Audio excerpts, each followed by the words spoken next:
వైసీపీకి good bye చెప్పేశారు సినీ నటుడు అలీ. రాజకీయాలకే గుడ్ బై చెబుతున్నారు అంటూ కూడా అలీ ప్రకటన రిలీజ్ చేశారు. రాజకీయాలకే గుడ్ బై చెబుతున్నట్లు అలీ ప్రకటించారు.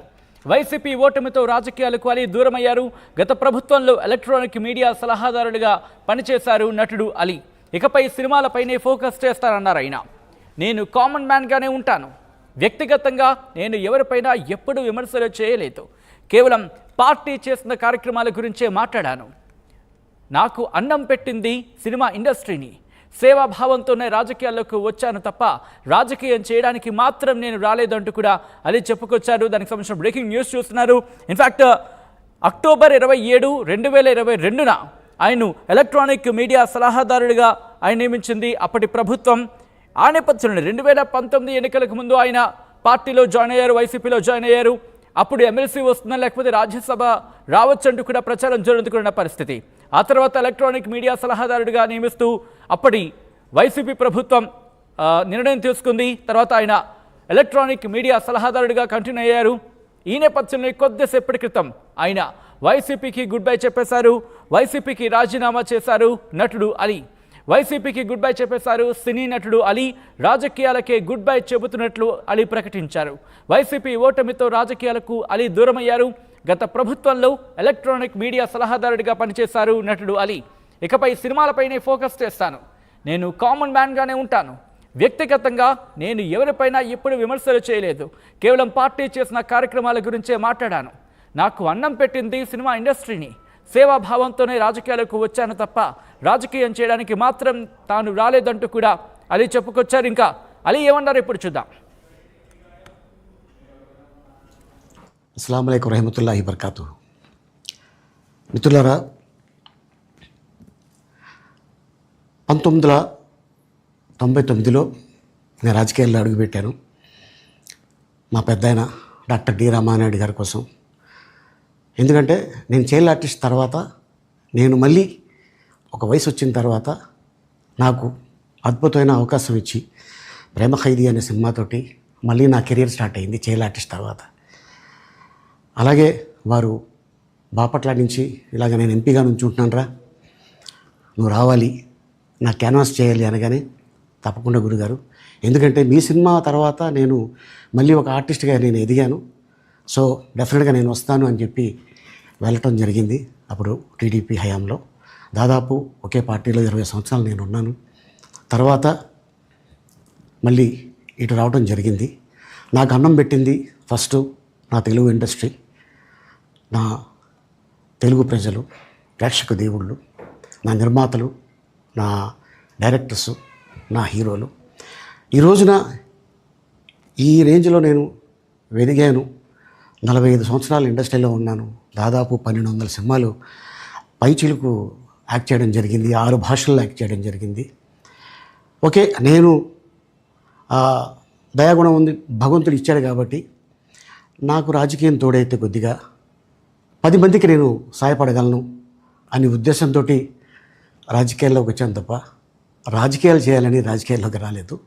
ఇండస్ట్రీ నాకు ఇంత మంచి లైఫ్ ఇచ్చింది, నేనేం చేస్తే బాగుంటుంది అని నలుగురిని చూసి నేను ఒక ట్రస్ట్ పెట్టుకున్నాను మా నాన్నగారి పేరున.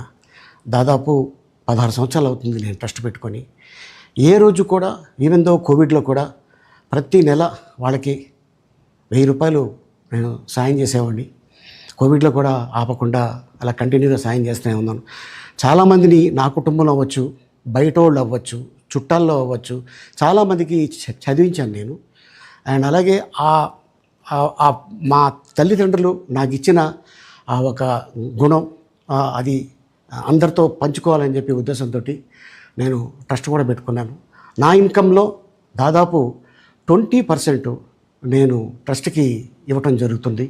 గతంలో కూడా చెప్పా, ఫారిన్ కంట్రీస్లో ఏదైనా ఈవెంట్స్ చేస్తే దాంట్లో నుంచి 60% ట్రస్ట్కి వెళ్ళి 40% నేను తీసుకునేవాడిని.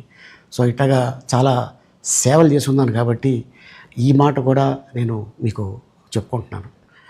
అండ్ అలాగే నేను వ్యక్తిగతంగా ఎవరి మీద ఏ పార్టీలో ఉన్నా కూడా నేను నా పార్టీ గురించి నేను పొగుడుతాను. అక్కడ ఉన్న వ్యక్తి ఎమ్మెల్యే క్యాండిడేట్ గురించి నేను పొగుడుతాను, నా నాయకుడిని నేను పొగుడుతాను తప్ప ఎప్పుడు ఎవరిని కూడా ఒక మాట అంటాం కానీ వాళ్ళ లైఫ్ గురించి కానీ వాళ్ళ పర్సనల్ లైఫ్ గురించి కానీ ఎప్పుడు కూడా ఏ వేదిక మీద కూడా మీరు వెతికినా కూడా దొరకదు.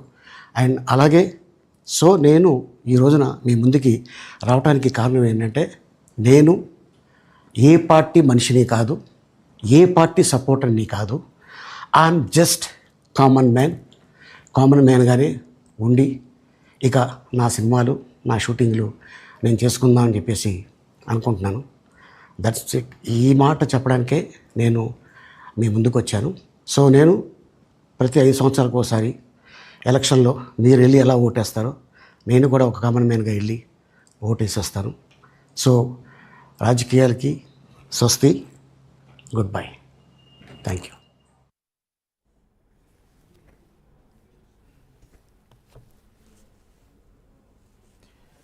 రైట్, అది సినీ నటుడు అలీ చేసిన కామెంట్స్. ముఖ్యంగా లాస్ట్ ఆయన మాటలు, కామన్ మ్యాన్గానే ఉంటాను, ప్రతి 5 ఏళ్లకోసారి మీలాగే నేను కూడా వెళ్ళి ఓటు వేస్తాను తప్ప ఇక రాజకీయాలు చేయను, రాజకీయాలకు స్వస్తి, గుడ్ బై అని చెప్పారు సినీ నటుడు అలీ. రైట్, అప్డేట్స్ చేసుకుందాం. మా ప్రతినిధి ప్రకాష్ అప్డేట్స్ అందించేందుకు లైవ్లో సిద్ధంగా ఉన్నారు. ప్రకాష్, సినీ నటుడు అలీకి సంబంధించి ఆయన డెసిషన్ తీసుకున్న తర్వాత ఎటువంటి రియాక్షన్స్ వస్తున్నాయి, అక్కడ వాళ్ళు ఏమంటున్నారు, మరి ముఖ్యంగా సినీ ఇండస్ట్రీ ఎటువంటి చర్చ జరుగుతోంది? ఎస్ సచిన్, మనం ప్రధానంగా చూసుకుంటే సినీ నటుడు ఎవరైతే ఆలీ సంచలన నిర్ణయం తీసుకున్నారని చెప్పవచ్చు. ఎందుకంటే సినీ నటుడుగా ఉంటూ గత చైల్డ్ ఆర్టిస్ట్ గా సినీ రంగ ప్రవేశించినటువంటి ఆలీ ఒక రాజకీయం కూడా ఎదగాలంటూ తనంతా కూడా వైసీపీలో చేరడం, వైసీపీలో కూడా కీలకంగా వ్యవహరించడం కాకుండా మీడియా సలహాదారుడిగా కూడా అతను రావడం కూడా అందరూ కూడా తెలిసిందే. ఈ నేపథ్యంలో 2024 ఎన్నికల్లో పోటీ చేస్తాం, ఎక్కడో చోట సీటు వస్తుంది, ఎమ్మెల్యే కానీ ఎంపీ కానీ పోటీ చేస్తారని కూడా ఆలీ కూడా ఆశించారు. కానీ 2024 ఎన్నికల ఫలితాల తర్వాత అనూహ్య మార్పులే చోటు చేసుకున్నాయి కావచ్చు. అందులో భాగంగా సినీ నటుడుగా ఉన్నట్టు ఆలీ కూడా సంచలన నిర్ణయం తీసుకుని ఇక రాజకీయాలకు అయితే గుడ్ బై చెప్పే విధంగా కూడా తన నిర్ణయంతో పాటు ఒక వీడియో కూడా రిలీజ్ చేయడం కూడా సినీ రంగంలో కాకుండా రాజకీయ అంతా కూడా హాట్ టాపిక్ గా మారిందని ప్రధానంగా చెప్పొచ్చు. అతను 2024 ఎన్నికల్లో పోటీ చేస్తున్నామంటే ఆలీ వైసీపీ ప్రభుత్వం వస్తే మళ్ళీ ఎమ్మెల్సీగా కూడా చూస్తా ఉంది, ఎమ్మెల్సీకి కూడా ఇస్తారంటూ కూడా జగన్మోహన్ రెడ్డి కూడా తనకు అంతా కూడా హామీ ఇవ్వడం జరిగింది. తన నిర్ణయం ప్రకారంగానే ప్రధానంగా అతనంతా కూడా తన ఎంతో మిత్రుగా ఉన్నటువంటి పవన్ కళ్యాణ్ కాదని, తన సినీ రంగంలో ఎంతో స్నేహభావంతో ఉన్నటువంటి పవన్ కళ్యాణ్ కాదని కూడా వైసీపీలో వెళ్ళడం జరిగింది. కానీ వైసీపీలో వెళ్ళినటువంటి ప్రధానంగా జనసేనలకు తనకంతా కూడా రాజకీయ పరంగా ఎన్నో విమర్శలు కూడా చేసినప్పటికీ సినీ రంగం వేరు, అలాగే రాజకీయం వేరు అంటూ కూడా తన ఎన్నో విధాలు కూడా గతంలో కూడా చెప్పడం జరిగింది. కానీ ఇప్పుడంతా కూడా తనంతా కూడా సినిమాలకు మాత్రమే నేను పరిమితం అవుతాను, కానీ రాజకీయాలకు ఇంకా వచ్చేది లేదంటూ తను చేస్తున్నటువంటి కూడా వీడియో కూడా ఇప్పుడంతా కూడా హాట్ టాపిక్ గా మారడం కాకుండా కేవలం సాధారణ పౌరునిగా నేను ఓటు వేసే వరకు కూడా మాత్రమే ఉంటాను, కానీ ఇంకా రాజకీయాలకు వచ్చే ప్రసక్తి లేదంటూ తన తీసుకున్న నిర్ణయం కూడా ప్రధానంగా మన ఎంతో హాట్ టాపిక్ గా ఉందని చెప్పొచ్చు. సినీ రంగంలో కూడా ఇప్పుడంతా కూడా హాట్ టాపిక్ గా మారింది. ఎందుకంటే అందరూ కూడా సినిమా నుంచి వచ్చినట్టు వాళ్ళందరూ కూడా రాజకీయాల్లోకి రావడం, అంతా కూడా అందులో సక్సెస్ అవుతే తిరిగిలేని విజయాలు కూడా ఎంతో మంది సపోర్ట్ చేస్తారు. అదే విధంగా పవన్ కళ్యాణ్ ఇప్పుడు సినీ రంగం నుంచే వచ్చాడు, అలాగే రాజకీయాల్లో 2024లో 10 సంవత్సరాల తర్వాత అతను కూడా సక్సెస్ అయ్యారు. కానీ ఇప్పుడు పవన్ కళ్యాణ్ ఈ విధంగా సక్సెస్ అవడంతోనే ఆలీ ఇటువంటి నిర్ణయం తీసుకున్నారని కూడా ఒక చర్చ కూడా జరుగుతుంది. కానీ ఇప్పుడు ఈ విధంగా సినీ రంగంలో ఏ విధంగా టాపిక్ వస్తారో పవన్ కళ్యాణ్ కూడా సినిమా ఇండస్ట్రీలో వాళ్ళకి కూడా ఆయన ఒక హామీలు ఇవ్వడం జరిగింది. ఇప్పుడు ఉన్నటువంటి కల్కి మూవీ యూనిట్ రావడం, సినిమా రేట్లు పెంచుకునేందుకు కూడా అవకాశాలు ఇవ్వడం కూడా ఒక సినిమా ఫోటోగ్రఫీగా సంబంధించినటువంటి మంత్రి కూడా జనసేన నుంచి రావడం కూడా ఎంతో మొత్తం అంతా కూడా ఒక జనసేన నుంచి అయితే ఆనందం వ్యక్తం చేస్తున్నారు. కానీ ఇటువంటి సమయంలో జనసేన నుంచి ఉన్నటువంటి పవన్ కళ్యాణ్ ఇటువంటి అతనికి ఎటువంటి హామీ అని ఇస్తారా, లేదంటే ఆలీ కేవలం రాజకీయ పరంగానే తీసుకున్న నిర్ణయం అనేది కూడా వేచి చూడవలసిన పరిస్థితి ప్రధానంగా ఉంది Sachin. Right Prakash, thanks for the update. మొత్తంగా అయితే మాత్రం వైసీపీకి గుడ్ బై చెప్పేశారు సినీ నటుడు అలీ. రాజకీయాలకే గుడ్ బై చెబుతున్నట్లు అలీ ప్రకటించారు. వైసీపీ ఓటమితో రాజకీయాలకు అలీ దూరం అయ్యారు. గత ప్రభుత్వంలో ఎలక్ట్రానిక్ మీడియా సలహాదారునిగా పనిచేశారు నటుడు అలీ. ఇకపై సినిమాలపైనే ఫోకస్ చేస్తాను, నేను కామన్ మ్యాన్గానే ఉంటాను, వ్యక్తిగతంగా నేను ఎవరిపైనా ఎప్పుడూ విమర్శలు చేయలేదు. కేవలం పార్టీ చేసిన కార్యక్రమాల గురించే మాట్లాడాను. నాకు అన్నం పెట్టింది సినిమా ఇండస్ట్రీని. సేవాభావంతోనే రాజకీయాల్లోకి వచ్చాను తప్ప రాజకీయం చేయడానికి మాత్రం తాను రాలేదంటూ కూడా అలీ చెప్పుకొచ్చారు. అందరికీ నమస్కారం. అస్సలాము అలైకుం రహమతుల్లాహి బర్కాతు. మిత్రులారా, 1999లో నేను రాజకీయాల్లో అడుగుపెట్టాను. మా పెద్దాయన డాక్టర్ డి రామానాయుడు గారి కోసం. ఎందుకంటే నేను చైల్డ్ ఆర్టిస్ట్ తర్వాత నేను మళ్ళీ ఒక వయసు వచ్చిన తర్వాత నాకు అద్భుతమైన అవకాశం ఇచ్చి ప్రేమ ఖైదీ అనే సినిమాతోటి మళ్ళీ నా కెరీర్ స్టార్ట్ అయింది చైల్డ్ ఆర్టిస్ట్ తర్వాత.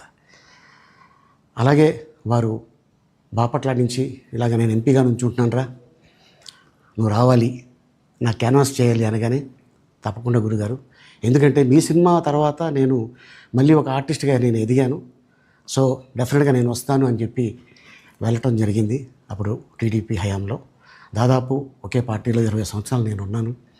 తర్వాత మళ్ళీ ఇటు రావడం జరిగింది.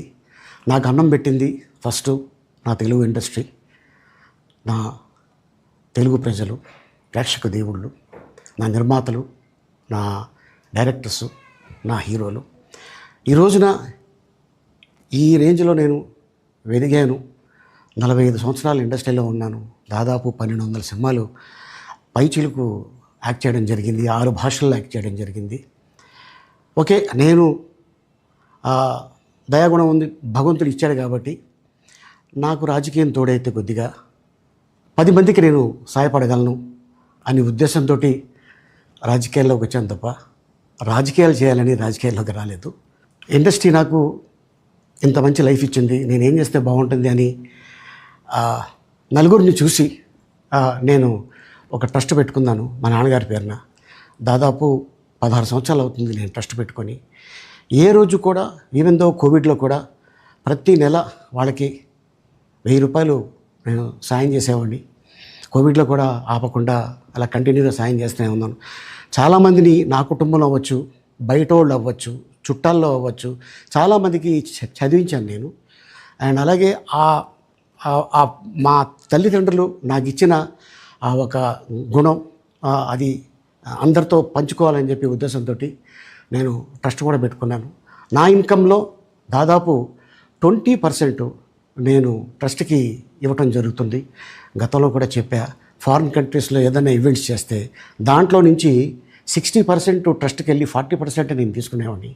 సో ఇట్లాగా చాలా సేవలు చేసి ఉన్నాను కాబట్టి ఈ మాట కూడా నేను మీకు చెప్పుకుంటున్నాను. అండ్ అలాగే నేను వ్యక్తిగతంగా ఎవరి మీద ఏ పార్టీలో ఉన్నా కూడా నేను నా పార్టీ గురించి నేను పొగుడుతాను, అక్కడ ఉన్న వ్యక్తి ఎమ్మెల్యే క్యాండిడేట్ గురించి నేను పొగుడుతాను, నా నాయకుడిని నేను పొగుడుతాను తప్ప ఎప్పుడు ఎవరిని కూడా ఒక మాట అంటాం కానీ వాళ్ళ లైఫ్ గురించి కానీ వాళ్ళ పర్సనల్ లైఫ్ గురించి కానీ ఎప్పుడు కూడా ఏ వేదిక మీద కూడా మీరు వెతికినా కూడా దొరకదు. అండ్ అలాగే సో నేను ఈ రోజున మీ ముందుకి రావడానికి కారణం ఏంటంటే నేను ఏ పార్టీ మనిషిని కాదు, ఏ పార్టీ సపోర్టర్ని కాదు. ఐఎమ్ జస్ట్ కామన్ మ్యాన్గానే ఉండి ఇక నా సినిమాలు, నా షూటింగ్లు నేను చేసుకుందాం అని చెప్పేసి అనుకుంటున్నాను. That's it. ఈ మాట చెప్పడానికే నేను మీ ముందుకు వచ్చాను. సో నేను ప్రతి 5 సంవత్సరాలకు ఒకసారి ఎలక్షన్లో మీరు వెళ్ళి ఎలా ఓటేస్తారో నేను కూడా ఒక కామన్ మ్యాన్గా వెళ్ళి ఓటేసి వస్తాను. సో రాజకీయాలకి స్వస్తి, గుడ్ బై, థ్యాంక్ యూ.